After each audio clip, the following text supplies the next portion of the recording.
সন্দেশখালীর তিনজন বিজেপি কর্মী খুনের মামলায় শতপ্রণোদিত মামলা দায়ের করল কলকাতা হাইকোর্ট।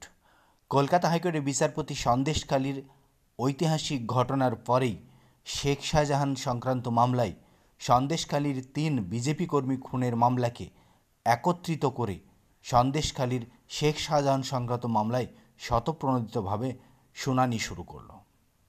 সন্দেশখালীর শেখ শাহজাহান যে তিনজন বিজেপি খুনের মামলায় অভিযুক্ত, সেই ৩ বিজেপি কর্মী খুনের মামলায় যদি তিনি দোষী প্রমাণিত হন, তাহলে তার 10 বৎসর পর্যন্ত জেল হতে পারে।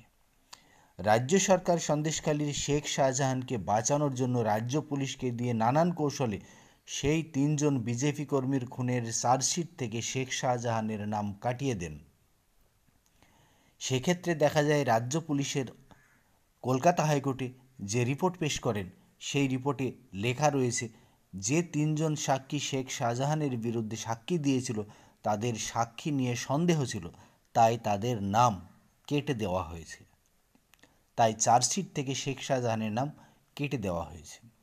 কিন্তু আদালতের তথ্য বলছে সন্দেশখালীর ৩ বিজেপি কর্মী খুনে যদি পর্যাপ্ত প্রমাণ দাখিল করতে পারে সিবিআই, তাহলে শেখ শাহজাহানের কম করে 10 বছরের জেল হতে পারে।